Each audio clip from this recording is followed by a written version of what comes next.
जय हिंद एवरीवन। मैं हूं संतोष सर और आप आज पढ़ेंगे डिजास्टर मैनेजमेंट। डिजास्टर मैनेजमेंट एक बहुत ही वाइड स्प्रेड सिलेबस है और इसकी जो स्कोप है बहुत ही विस्तृत है। डिजास्टर, पहले तो डिजास्टर मैनेजमेंट आपदा प्रबंधन हम लोग पढ़ रहे हैं। आपदा प्रबंधन में डिजास्टर क्या होती है ये जानना जरूरी है। डिजास्टर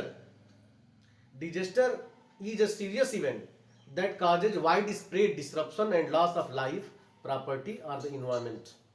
इसका मतलब यह है कि आपदा एक ऐसी गंभीर घटना है जो बहुत ही विस्तृत रूप से क्षति पहुंचाती है, चाहे वह जीवन का हो या संपत्तियों का हो या पर्यावरण को।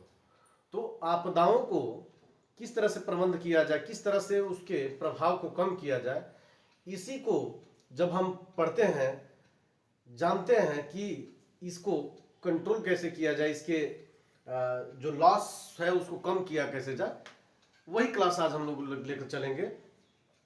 हालांकि हम लोग एग्जाम के दृष्टिकोण से एवरीडे नए क्लास पढ़ रहे हैं और एग्जाम भी नज़दीक है। इस साल सबसे महत्वपूर्ण ये हो गया है कि इस साल से निगेटिव मार्किंग हो गई है। तो निगेटिव मार्किंग हो गई है तो हम लोगों को समय भी कम मिलेगा और गलती करने पर हमारे जो अंक है उसमें से कट भी जाएगा। निगेटिव मार्किंग जो होगा वो तो है, चाहे ए सर्टिफिकेट हो, बी सर्टिफिकेट हो, सी सर्टिफिकेट। इसके अलावा भी जब आपके पास 175 प्रश्न होंगे और objective type multiple choice question में, और समय आपके पास केवल 2 घंटा रहेगा, 120 मिनट, तो गलती होने के चांसेस कम रहेंगे और काफ़ी प्रश्न आपसे छूट भी जाएंगे। तो उसको नोट कर लीजिए, पेन ले लीजिए। हम लोग एक संक्षिप्त क्लास में इसको डिस्कस कर लेते हैं कि आपदाएं कौन सी होती हैं, उसके बाद हम उसको मैनेजमेंट कैसे करेंगे उसको हम लोग अगले क्लास में पढ़ेंगे। तो जैसे कि डिजास्टर जानेंगे कि डिजास्टर एक ऐसी सीरियस इवेंट होता है जो कि वाइड स्प्रेड डिस्ट्रप्शन होता है, लॉस ऑफ लाइफ होता है, loss of property and loss of the environment. हम लोग आइए देखते हैं। डिजास्टर 2 प्रकार के होते हैं, एक नेचुरल डिजास्टर और एक man made disaster. Natural disaster वो होते हैं जो कि प्रकृति प्रदत्त होते हैं या हमारे बस का नहीं होता है, ये प्रकृति पर आधारित होता है। तो नेचुरल डिजास्टर में हम लोग पहला जानते हैं अर्थक्वेक, भूकंप, जिसमें भूकंप धरती की प्लेटें खिसकती हिलती हैं तो भूकंप आता है और काफ़ी क्षति पहुंचती है। वोल्केनोज, जो ज्वालामुखी फटता है, ज्वालामुखी जिसमें कि अचानक लावा गैसों का समूह ये निकलता है और ये मानव जीवन के लिए बहुत ही नुकसानदेह होता है। लैंडस्लाइड्स, पहाड़ों पर लैंडस्लाइड्स हो जाता है, जो ज़मीन है वो नीचे की तरफ सरक जाती है। अब यह अलग विषय, इसको हम लोग डिटेल में पढ़ेंगे। लैंडस्लाइड्स क्या होते हैं अगले हम लोग क्लास में पढ़ेंगे। एपिडेमिक, जो महामारी होती है, कुछ महामारियाँ होती हैं जो कि बहुत वाइड स्प्रेड होती हैं और ज़्यादा क्षति पहुँचाती हैं। महामारी एक ऐसी भी हो सकती है, एक निश्चित क्षेत्र में हो सकती है, लेकिन ऐसी महामारी जो कि बहुत विस्तार हो जाए, जैसे कोरोना आया था, कोरोना, तो ये पैंडेमिक उसको कहा गया क्योंकि पैन मीन्स ऑल, मैंने हर जगह था, ये पूरे दुनिया में था। और जो एपिडेमिक है, एपिडेमिक एक निश्चित क्षेत्र में बना हुआ। इसके बाद इन्फेक्शस डिजीज होती हैं जो संक्रामक रोग चल पड़ते हैं, जिसमें कि खुजली और दांत दिना या इस तरह से कई भी ऐसे होते हैं चेचक टाइप के, जो कि बीमारियां पहले चलती थी। वह चेचक छुआछूत से शुरू हो जाता था, उस तरह को भी जो है नेचुरल डिजास्टर मानते हैं। धीरे धीरे इसको कंट्रोल करने का हमारे वैज्ञानिकों ने कुछ कम कर दिया, नियंत्रित कर दिया। तो हम लोग नेचुरल डिजास्टर की बात कर रहे हैं। इंसेक्ट बाइट, कभी कभी कैसे इंसेक्ट्स जो होते हैं बहुत ज़्यादा मात्रा में कीट पतंगे उड़ान भरते हैं और मानव के लिए एक खतरा हो जाते हैं। अभी पिछले साल हम लोग देखे थे कि पाकिस्तान में ऐसे टिड्डों का समूह इतना ज़्यादा आ गया कि काफ़ी नुकसान पहुंचाया था। लोकल स्टॉर्म्स, कभी कभी तूफान जो आते हैं जो काफ़ी क्षति पहुंचाते हैं। अभी इस साल 2025 में ही मोन्था नामक एक स्टॉर्म तूफान आया था जो काफ़ी नुकसान पहुंचाया था। ट्रॉपिकल साइक्लोन्स, कभी कभी जो ट्रॉपिकल साइक्लोन्स तूफान होते हैं जो चलते हैं और उसका जो क्षेत्र होता है बहुत ज़्यादा विस्तृत होता है, इसमें ज़्यादा क्षति होती है। टोर्नाडोज भी एक तरह से तूफान होते हैं। सुनामी जो कि पानी का ऐसा लहर बनता है जो कि बहुत ही ऊंचा उठता है और सू का मतलब होता है TSU, ये जापानी शब्द है। वेव्स नाम means the waves that go to the bank of the beach of the sea, यानी समुद्र के किनारों तक लहरें जो उठती हैं, सुनामी होती हैं, और यह कहीं ना कहीं से अर्थक्वेक से रिलेटेड होती हैं। इसके अलावा फ्लड्स, बाढ़ जो होती है, बाढ़ ऐसे बारिश हो जाता है, इतनी ज़्यादा बारिश हो जाता है कि बाढ़ आ जाती है और मानव जीवन के लिए बहुत ही खतरा, नुकसान होता है। इसके बाद हेल स्टॉर्म्स होते हैं। हेल स्टॉर्म्स यानी कि ऐसे तूफान जिसमें कि पत्थर हो, ओले हो, मिक्स होते हैं, उस तरह के स्टॉर्म्स को हेल स्टॉर्म्स कहते हैं। रॉक फॉल, कभी कभी पहाड़ भी क्या होते हैं, बहुत ही गिर जाते हैं, फॉल हो जाता है। हीट वेव, लू चलता है, अलग अलग देशों में इसको अलग अलग नाम दिया गया है, लेकिन हीट वेव को भारत में लू नाम दिया गया है। ये भी एक नेचुरल डिजास्टर है जिसमें कि बहुत लोग मर जाते हैं, जानवर मर जाते हैं, फसलें खत्म हो जाती हैं, लोगों को हीट लग जाती है, तो जो व्यक्ति हैं वो भी मरते हैं। कोल्ड वेव, सर्दियों के दिनों में जो ऐसी शीतलहर चलती है जो काफ़ी नुकसानदेह होती है।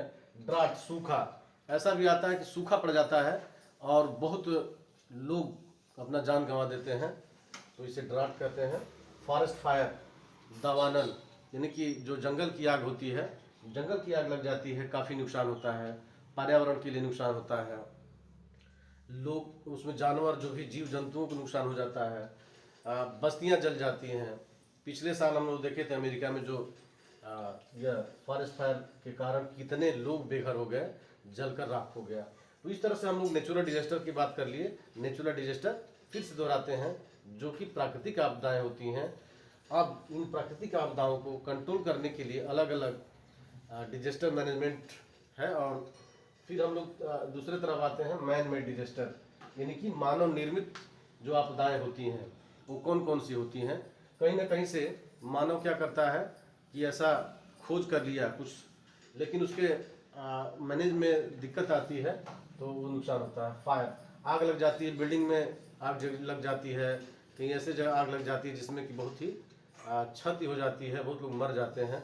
दिल्ली की घटना याद है जिसमें कोचिंग सेंटर के अंदर ही आग लग गई और बहुत ही क्षति हुई, कितने लोग मर गए, कितने स्टूडेंट्स।